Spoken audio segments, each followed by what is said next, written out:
ठीक है अब्बू जान, कल मैं भी आपके साथ जाऊंगी। ये कहकर रूहा ने अपने जहन को कुछ चेंज किया और केक काट कर सबको देने लगी। अगले रोज़ रूहा, अवैस, इफ्तिखार और शाकरा सोनाली के घर गए। इनकी गाड़ी सोनाली के घर के करीब रुकी तो शाकरा और इफ्तिखार सोनाली की कोठी देखकर हैरान और परेशान हो गए। वो कोठी निहायत आलीशान थी, जबकि घनश्यामी को सबने पंडित के रूप में ही देखा था। कोई नहीं जानता था कि वो क्या काम करता है। अवैस ने आगे बढ़कर बेल दी तो अजय ने गेट खोला। अवैस ने इन सब का तारुफ करवाया तो अजय फौरन समझ गया कि क्योंकि सोनाली से इसका अक्सर रूहा और अवैस का जिक्र करती थी। अजय ने बहुत खुलूस के साथ इन्हें मेहमान खाने में बिठाया। वो सब मेहमान खाने में बैठ गए। सोनाली के घर आकर रूहा के जख्म ताज़ा हो गए। एक बार फिर इसकी आंखों में सोनाली की मौत का मंजर घूमने लगा। वो बहुत डिप्रेस हो गई थी। कुछ देर के बाद कल्पना और अजय कमरे में दाखिल हुए। कल्पना की तबीयत ठीक नहीं थी। सोनाली के गम ने इसे तोड़ के रख दिया था। इसकी सूजी हुई आंखें इसके गम की शिद्दत साफ साफ बता रही थीं। अजय की कैफियत भी इस किस्म की थी। कल्पना खामोशी से शाकरा और इफ्तिखार के पास आकर बैठ गई। इसके गम भी जैसे फिर से ताज़ा हो गए थे। शाकरा ने हौसला करके बात शुरू की। बहन, आप हौसला करें। जिसकी खुदा ने जब लिखी है तब आती है। होनी को कोई नहीं रोक सकता। आपको हौसले से काम लेना चाहिए।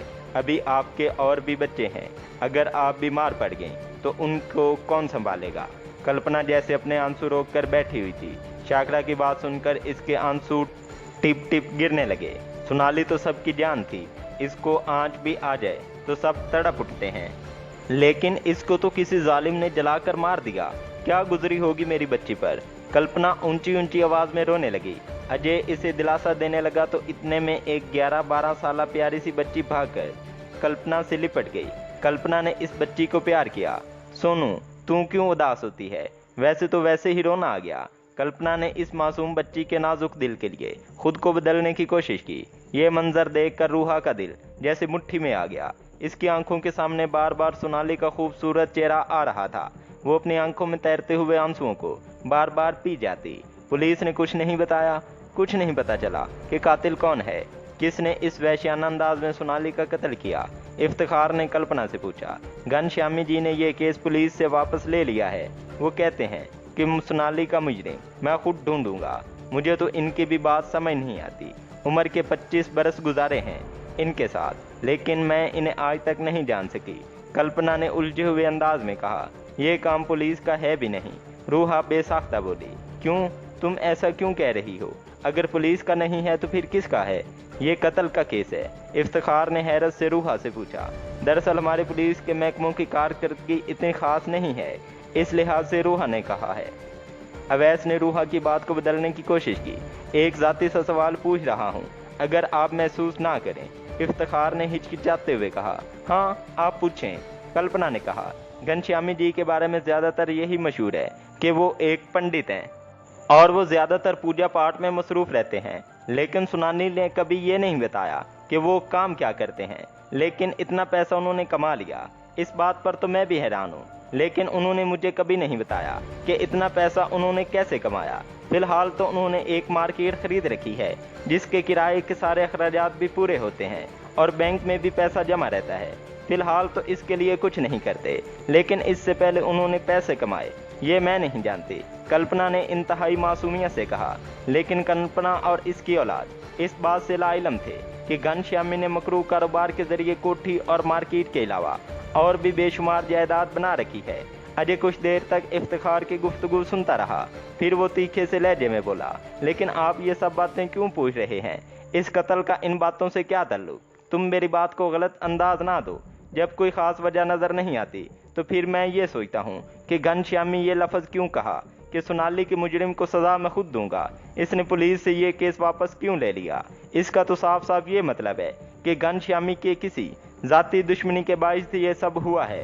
इफ्तिखार के इस बात से अजय सोच में पड़ गया। अंकल, मेरे ख्याल में ये लोग ज़्यादा बेहतर समझते हैं कि ये मामला कैसे हल करना है। आप इस लंबी चौड़ी बहस में ना पड़ें। अवैस ने इफ्तिखार को इशारतन मना किया, लेकिन वो इस मामले से दूर रहें।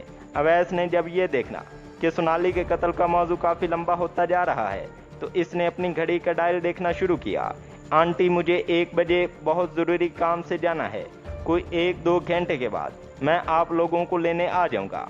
अवैस शाकरा से मुखातिब हुआ, बेटा अगर तुम्हारी मजबूरी है तो थोड़ी देर और रुक जाओ, हम तुम्हारे साथ ही चलते हैं। शाकरा ने कहा, बहन अभी तो हमने आपकी कोई खातिर भी नहीं की। कल्पना ने कहा, आप कैसी बातें करती हैं, हम कैसे मौके पर आए हैं, कभी आएंगे तो चाय लाजमी पिएंगे। शाकरा ने कल्पना से कहा। रूहा को अवैस की बात बहुत नागवार गुजरी। इसने खफगी से अवैस की तरफ देखा। अवैस समझ गया कि रूहा को ये बात नागवार गुजरी है, लेकिन वो अपनी इस बात पर कायम था। थोड़ी ही देर के बाद इफ्तिखार और शाकरा खड़े हो गए और उन्होंने कल्पना और अजय से इजाज़त चाही और वो सब वहाँ से रवाना हुए। अवैस ने रूहा के घर के करीब गाड़ी रोकी तो इफ्तिखार और शाकरा गाड़ी से उतरकर घर की तरफ चल दिए, लेकिन रूहा वापस ही आकर रुक गई और खफगी से बोली, वैसे तुमने ऐसा क्यों कहा, अभी तो हम वहाँ जाकर बैठे ही थे, तुम्हारा जितना मर्जी ज़रूरी काम होता। सोनाली की मौत की कोई छोटी बात नहीं थी, मेरा कोई ज़रूरी काम नहीं था, मैंने बहाना किया था तुम्हें वहाँ से जल्दी लाने के लिए। अवैस ने कहा, लेकिन क्यों? रूहा ने ताज्जुब से पूछा, मुझे डर था कि तुम्हारे मुंह से कोई ऐसी बात ना निकल जाए जिससे तुम्हारा सोनाली के कत्ल से कोई ताल्लुक बन जाए। मेरी हैसियत तुम्हारे लिए कुछ भी सही, मगर तुम मेरे लिए बहुत अहम हो, मैं किसी भी कीमत पर तुम्हारी जिंदगी को खतरे में नहीं डाल सकता। अवैस ने जज्बात भरे लहजे में कहा। रूहा को अपनी बात पर निदामत सी हुई। वो आंखें झुकाते हुए बोली, सॉरी अवैस, मैं तुम्हारे खुलूस को समझ ना सकी। खूनी रिश्तों के अलावा भी एक रिश्ता है, वो रिश्ता खुलूस और इसार से सरशार होता है, और ऐसे रिश्तों की मिसाल तुम्हारे जैसे लोग कायम करते हैं। रूहा के इस जुमले पर अवैस के चेहरे पर खफीफ सी मुस्कुराहट बिखर गई, जैसे इसके जज्बों का दर्जा दोस्ती के जज्बों से बहुत ऊंचा हो। शाम के 7 बजे तो सूरज अपनी सारी तमानत समेटकर गुरूब होने लगा। चिलचिलाती धूप का रंग जर्दी माइल धीमी रोशनी में तब्दील हो गया। परिंदे लंबी कतारें बांधे अपने अपने घोंसलों की तरफ लौटने लगे। रौनक भरे दिन रात, तारीख रात के दरमियान के इस मगरिब के वक्त में एक अजीब सी खामोशी और पुरइसरारियत थी। रूहा किचन में अपने लिए और शाकरा के लिए चाय बना रही थी। चाय को जोश आया तो इसने चाय केतली में डाली। शाम की सुर्खीमय रोशनी भी आहिस्ता आहिस्ता रात की स्याह तारीकी में बदल रही थी, जिस शाम से खौफनाक सन्नाटे में इजाफा होता जा रहा था। रूहाना ने गरम गरम चाय की केतली और कप एक ट्रे में रखे और इस ट्रे को अपने दोनों हाथों से थामकर किचन से बाहर जाने लगी कि एकदम इसके पूरे वजूद को बिजली का झटका सा लगा। इसके साथ ही इसकी आंखें पथरा कर किसी एक जगह मरकूज हो गईं और फिर ख्वाब किसी कैफियत में इसकी खुली आंखें वही भयानक मंजर देखने लगी। रात की तारीकी में डूबे हुए देव हैकल पहाड़ों में से वही रात का भयानक बावर नमूदार हुआ, जो इस दहशतनाक तारीकी में हवा को चीरता हुआ आगे बढ़ रहा था। इन भयानक पहाड़ों के दामन में मशलें सुलग रही थीं, जिससे इस खौफनाक वादी में सुर्ख सुर्ख रोशनी बिखरी हुई थी। स्याह राख का भयानक भंवर तेजी से इन पहाड़ों के दामन से निकलने लगा और फिर देखते ही देखते इस भयानक भंवर का चक्कर इतना तेज हो गया कि इसके स्याह जर्रे बिखर कर हवा में तहलील हो गए, जिसके साथ ही रूहा एक बुलंद चीख के साथ इस भयानक कैफियत से बाहर आ गई। वो होश में आई तो वो किचन के फर्श पर गिरी हुई थी। चाय की केतली और कप टूटकर इसके गिर्द बिखरे हुए थे। ये सब कब हुआ इसे कुछ खबर नहीं थी। वो सहमे सहमे अंदाज में उठी। दहशत ने इसके दिल को भींच के रख दिया था। इसने अपने दोनों हाथ अपनी गन पट्टियों पर रख लिए और गुलगीर आवाज में खुद कलामी करने लगी। पहले मैंने भी ये भयानक मंजर देखा था, जिसके बाद एक खौफनाक कत्ल हुआ और फिर वो स्याह भंवर देव हैकल पहाड़ों के दामन से निकला। न जाने अब ये किस नागहानी उस्ताद की अलामत है। आखिर ये कौन सी खून आमाइश मखलूक है जो इतने रूप बदल लेती है। इस जान सोज एहसास से रूहा का रुआं रुआं कांप उठा। इसके जिस्म में सनसनाहट की एक लहर दौड़ गई। इसके अंदर इतनी हिम्मत ना रही कि वो अवैस को फोन कर सके, लेकिन इसने हौसला पैदा किया और तेजी से फोन की तरफ लपकी। कांपते हाथों से अवैस का नंबर डायल किया। अवैस ने फोन उठाया, लेकिन जो ही रूहा ने अवैस की आवाज सुनी तो इस ख्याल ने इसे खौफजदा कर दिया कि इससे कहीं अवैस की जान को कोई खतरा ना हो जाए। अवैस फोन पर हेलो हेलो कहता रहा, लेकिन रूहा की जबान गंग होकर रह गई। फिर रूहा ने फोन बंद कर दिया और फोन के स्टैंड पर सर रख के रोने लगी। एकदम फोन की बेल हुई। रूहा चौंक के रह गई। रूहा ने रिसीवर उठाया और डरे डरे लहजे में बोली, हेलो, कौन? मैं अजय बोल रहा हूँ। अंकल इफ्तिखार घर पर हैं? रिसीवर में से अजय की आवाज आई।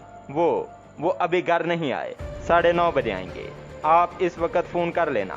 रूहा ने बमुश्किल जवाब दिया। आपकी आवाज़ इतनी घबराई हुई क्यों है? घर में खैरियत तो है? अजय ने पूछा। नहीं, ऐसी कोई बात नहीं। दरअसल मेरी तबीयत कुछ ठीक नहीं है। आपका पैगाम डैडी को दे दूंगी। कोई ज़्यादा ज़रूरी बात है तो मुझे बता दें।